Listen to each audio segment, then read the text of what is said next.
My diagnosis is Lay's disease, and it is a metabolic disorder that affects the central nervous system. They told us at the time that she would probably be a vegetable within about a year and that she would never live past the age of 8.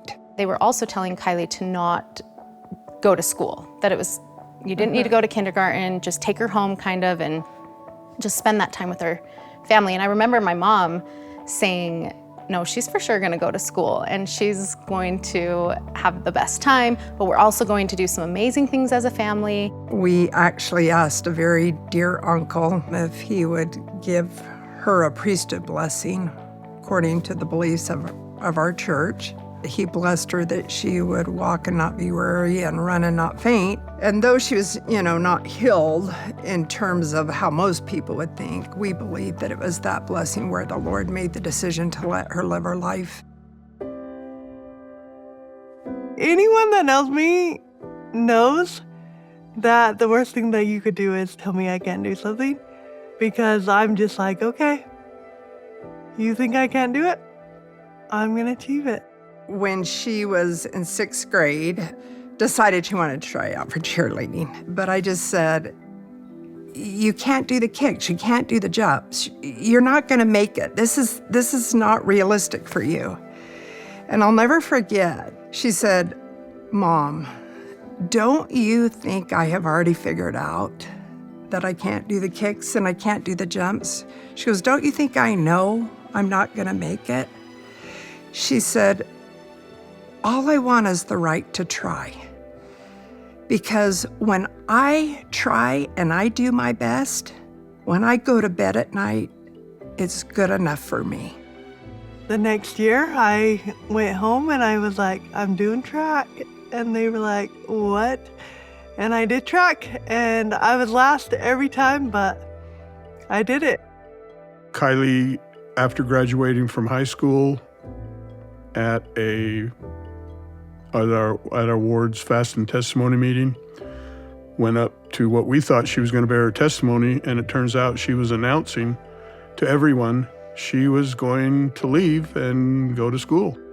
Not only to the entire congregation, but to our family as well, that I'm heading out to Snow College. Not being able to drive, being 2.5 hours away seemed really scary, and really not knowing anyone, it did seem scary, but that never crossed my mind to get in the way of stopping me from doing that.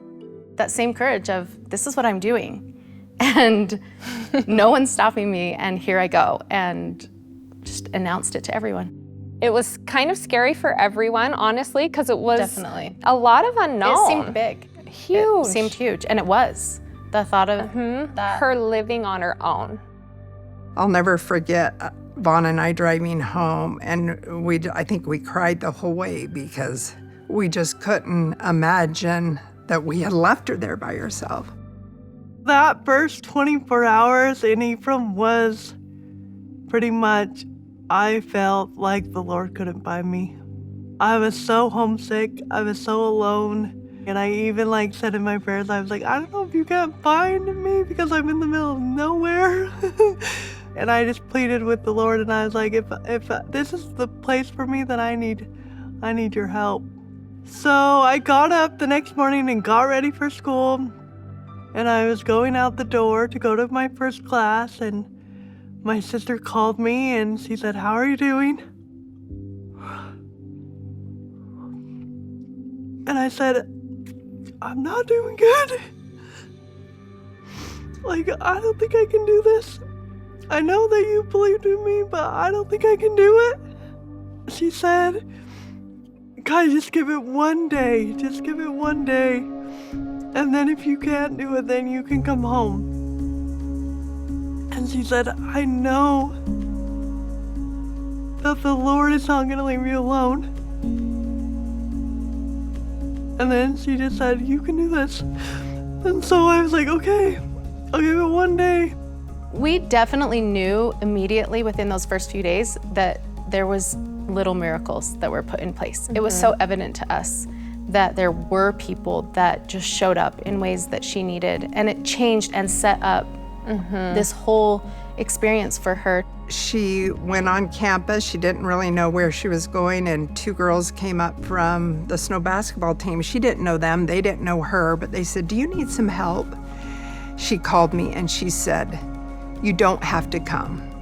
The Lord has found me in the desert." I truly learned that no matter what you are feeling, and no matter how dark it may seem, like He will never, ever leave you alone. And He will either send the angels that you need, or He will be there Himself to help you. When she went to snow, that was an incredible challenge for so many reasons. But again, finishing, and she finished.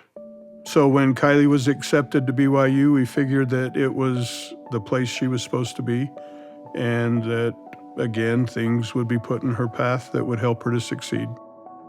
I knew it was gonna be hard, and so I was just gonna focus on school. And then one of my best friends, she suggested working with the BYU women's basketball team. And so I just wrote Jeff Judkins an email, and I said, "Hey, if you guys have an opening, then I would love to help out in any way possible." And he wrote me back, and he just said, "Hey, can you come see me the first week of school?" When I think of my career and when I think of my time at BYU, I think a lot of Kai. She helped me out in a lot of different ways, not even just like basketball-wise, when maybe I'm having a frustrating day and she sends me a text like, "Hey, I noticed you might have been down," when nobody else noticed. Like, I was playing for her because she couldn't be doing what she wanted to be doing, and that was playing basketball.